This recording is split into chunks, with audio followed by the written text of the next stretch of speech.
ओ हट पकड़े हैं, हट पकड़े हैं नंद लाला मैयारी मोहे चंदा ला दे, चंदा ला दे, चंदा ला दे, चंदा ला दे। हट पकड़े हैं नंद लाला मैयारी मोहे चंदा ला दे। मैया अंदर से थाली लेकर के आई और थाली लेके आई, उसमें पानी भर के और चंदा की परछाई दिखाई। और जैसे ही गोविंद ने चंदा की परछाई देखी और देख करके महाराज एकदम से प्रसन्न हो गए और ताली बजा रहे हैं। बालक तो ऐसे ही होते हैं महाराज, यदि उन्हें आप वही उनकी मन पसंद चीज ला करके दे दो तो एकदम से खुश हो जाते हैं। मैया ने कहा लाला यदि तू मानता नहीं है तो मैं तेरे लिए एक छोटी सी बहू लेकर आऊंगी। बहू, भगवान ने कहा कि हमारे लिए बहू। मैया ने कहा देख लाला मान जाए तो मानी जाए, बहल जाए तो बहल जाए। मैया ने कहा कि देख लाला मैं तेरे लिए एक छोटी सी बहू लेकर के आऊंगी। अब तो महाराज भगवान ने चंदा की जो हट थी ना वह तो छोड़ दी। अब तो कहते हैं कि मैया अब तो हमें बहू चाहिए, अब तो हमें बहू चाहिए। मैया ने विचार किया कि यह तो छोटी सी गुड़िया की बोल रो दिखे, लेकिन यहाँ तो महाराज भगवान तो सच में ही बहू के लिए विनती कर रहे थे। भगवान ने कहा कि मैया हमने तो बहू पहले से ही तलाश कर रखी है। जब कोई छोटे छोटे बालक होते हैं और वह अपनी तोतली सी भाषा में बोलते हैं तो उनकी भाषा बहुत अच्छी लगती है ना। भगवान अभी कह रहे थे मैया हमारा ब्याह करा दे। अब तो मैया ने पूछा विवाह करा दे किससे? भगवान ने कहा कि हमारा विवाह तो राधिका गौरी से करा दे। और जोड़ू तेरे हाथ मोहर सिर धरवाए दे, धरवाए दे राधा गौरी से ब्याह मेरो करवाए दे।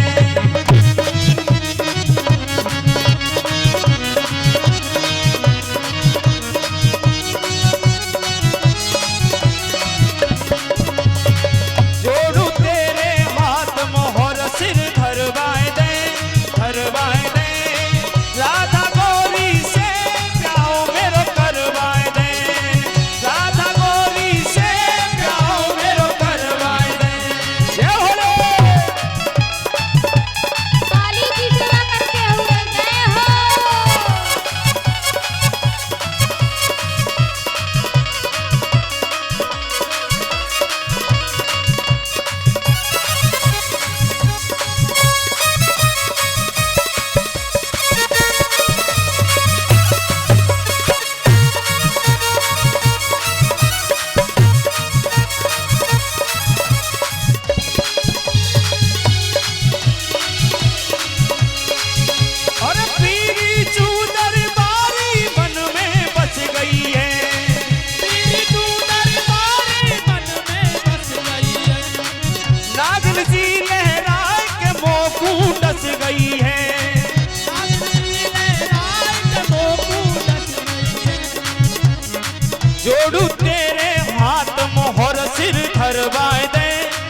अरे जोड़ू तेरे हाथ मोहर सिर धरवाए दे, धरवाए दे राधा गौरी से ब्याह मेरो करवाए दे।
से मोए में जादू कर गई, बादल से मोह पे वो जादू कर गई।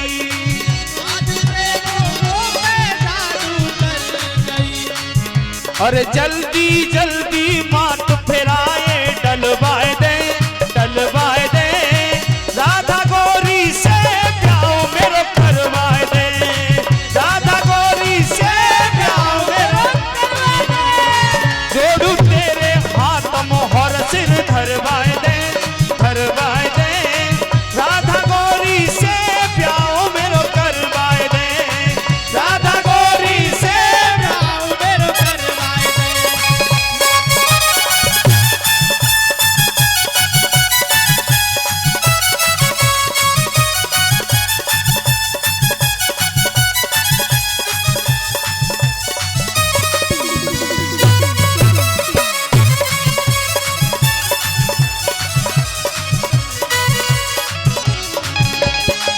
नैना कजरा रे और बाकी पतली कमरिया, नैना कजरा रे उनकी और पतली है कमर। कर गई घायल जी मारे तिरछी नजरिया।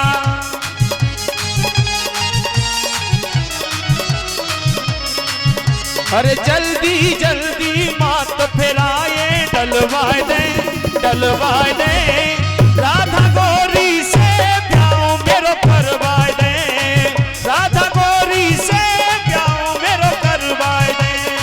जोड़ू तेरे हाथ मोहर सिर धरवाए दे, धरवाए दे, राधा गोरी से प्याओ मेरो करवाए दे, राधा गोरी से प्याओ मेरो करवाए दे, राधा गोरी से प्याओ मेरो करवाए दे। बोली बांके बिहारी लाल की जय, जय जय श्री राधे राधे।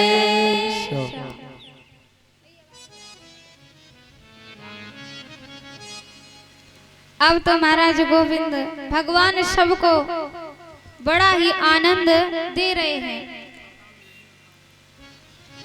भगवान ने कहा कि मैया हमारा विवाह कराए दो। अब तो हमारा विवाह होना चाहिए। मैया ने पहले तो सोचा कि लगे मोको गुड़िया की कहरो है। मैया ने कहा कि अच्छा दारी के तो गुड़िया की कहरो है। लाला ने कही कि नहीं मैया हम गुड़िया की नहीं कह रहे, हम तो बहू की कह रहे हैं। मैया ने सुन करके बड़ा आनंद आया, सबको बड़ी आनंद ही आ रहे हैं। अब तो महाराज भगवान थोड़े बड़े हुए।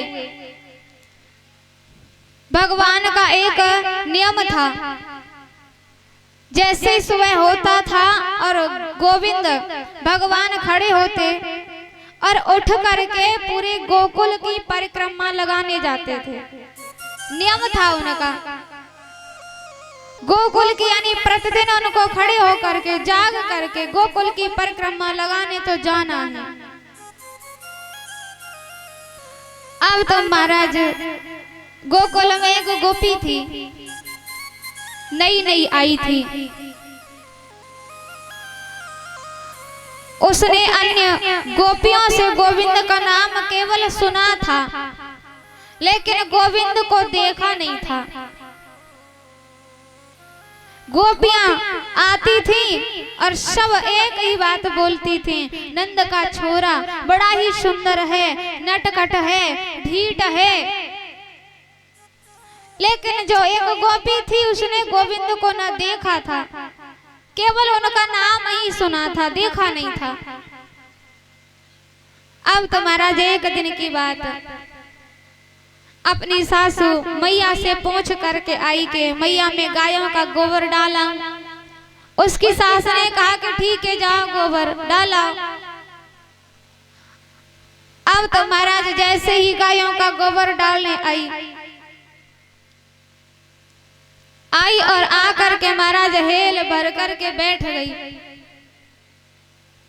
अब तो उसे पता था कि सब गोपियों ने उसे बताया था कि सुबह होते ही नंद का छोरा गोकुल की परिक्रमा देने के लिए जाता है।